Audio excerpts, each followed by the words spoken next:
Kekalahan Jepang. Nama anggota kelompok 1. Nailis Wulan Saadah, presensi 19. 2. Suci, presensi 32. Keberhasilan Jepang menginvasi wilayah Asia Tenggara dan Pasifik dibalas Sekutu dan Amerika Serikat. Pada tanggal 4–8 Mei 1942 terjadi pertempuran di Laut Coral. Pertempuran tersebut berhasil menggagalkan usaha invasi Jepang ke Australia. Pada tanggal 4–6 Juni 1942 terjadi pertempuran di Midway. Dalam pertempuran tersebut, Jepang juga mengalami kekalahan setelah pasukan Amerika Serikat berhasil menghancurkan Angkatan Laut Jepang. Sejak bulan Agustus 1942 sebenarnya Jepang mulai mengalami kekalahan, namun Jepang masih mampu bertahan dan selalu mempropagandakan kemenangannya meskipun berbeda jauh dengan kenyataannya. Dalam Perang Dunia Kedua, pihak sentral Jepang, Jerman Nazi, dan Italia yang berhaluan fasis mengalami kekalahan di berbagai front. Di front Asia, Jepang semakin terdesak oleh kekuatan sekutu. Pihak Inggris, Amerika Serikat, dan Australia yang tergabung dalam blok sekutu menyerang Jepang di wilayah-wilayah kekuasaannya dari berbagai penjuru. Jepang awalnya menerapkan strategi menyerang ofensif beralih pada strategi bertahan defensif.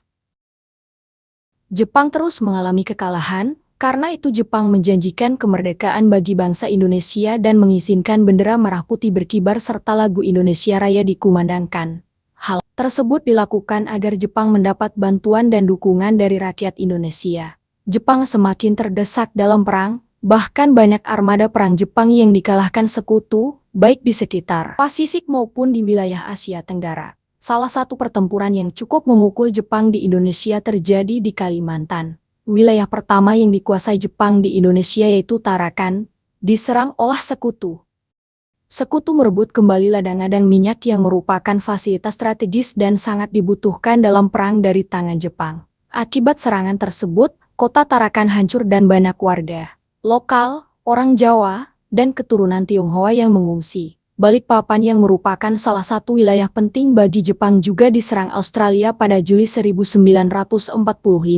Ladang-ladang minyak yang sebelumnya direbut Jepang dari Belanda juga mendapat serangan dari pasukan gabungan Australia dan KNIL. Dalam serangan tersebut Jepang akhirnya kalah. Pada 21 Juli 1945, serangan Australia tersebut tidak hanya menghancurkan pertahanan Jepang tetapi juga menambah penderitaan rakyat. Banyak rakyat yang kelaparan karena tidak makan berhari-hari.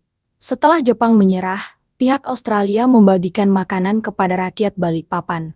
Selain itu, ada juga pertempuran yang terjadi di wilayah lainnya. Pertempuran seperti di Morotai yang berlangsung sejak September 1944 sampai Mei 1945. Pertempuran di Morotai berlangsung cukup lama dan merupakan salah satu pertempuran yang berat bagi Sekutu dan Jepang. Sebelum Amerika melakukan pengeboman di kota Hiroshima dan Nagasaki, pada 26 Juli 1945, tiga pemimpin negara yang tergabung dalam sekutu yaitu Presiden Harry Truman Amerika Serikat, Perdana Menteri Winston Churchill Inggris, dan Chiang Kai-shek Cina, melaksanakan konferensi di kota Potsdam Jerman dan menghasilkan sebuah deklarasi mengenai kekalahan Jepang. Deklarasi tersebut dikenal dengan Deklarasi Potsdam. Isi dari Deklarasi Potsdam yaitu, semua penjahat perang harus diadili secara keras, termasuk mereka yang melakukan kekejaman terhadap para tawanan.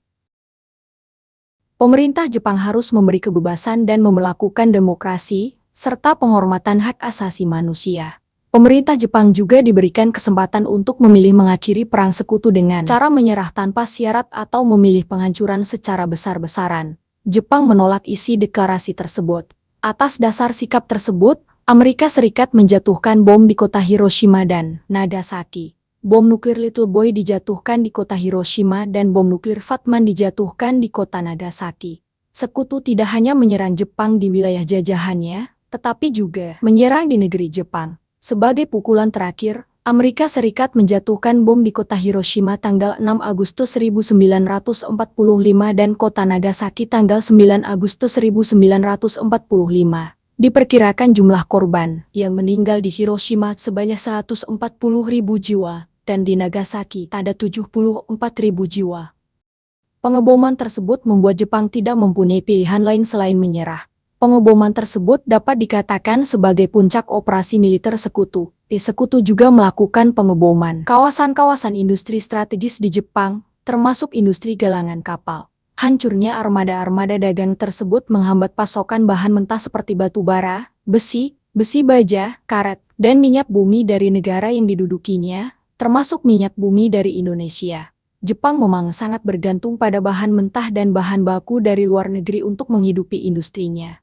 Sebelum bom dijatuhkan, jurnal perang markas besar Kekaisaran Jepang sudah meramalkan bahwa tidak ada lagi harapan bagi Jepang untuk menang. Jurnal tersebut menulis satu-satunya jalan yang tersisa adalah mengorbankan nyawa 100 juta rakyat Jepang sebagai bom hidup agar musuh kehilangan semangat bertempur. Menyadari kekalahan tak terkalahkan pada 14 Agustus 1945 waktu Amerika Serikat atau 15 Agustus 1945 waktu Jepang, Kaisar Jepang Hirohito mengumumkan penyerahan tanpa syarat kapitulasi kepada sekutu. Dengan pernyataan kapitulasi tersebut Perang Pasifik atau Perang Asia Timur Raya berakhir. Perjanjian penyerahan Jepang tersebut secara resmi ditandatangani di atas kapal USS Missouri pada 2 September 1945. Dalam penyerahan tersebut sekutu diwakili oleh Jenderal Douglas MacArthur dan Jepang diwakili oleh Menteri Luar Negeri Mamoru Shigemitsu. Isi pokok perjanjian penyerahan tersebut yaitu 1. Sekutu akan mengendalikan negara-negara yang diduduki Jepang, termasuk Indonesia. 2. Sambil menunggu penyerahan kekuasaan, Jepang diwajibkan untuk menjaga status quo, artinya menjaga situasi dan kondisi sebagaimana adanya pada saat itu dan tidak boleh membuat kebijakan apapun. Terima kasih.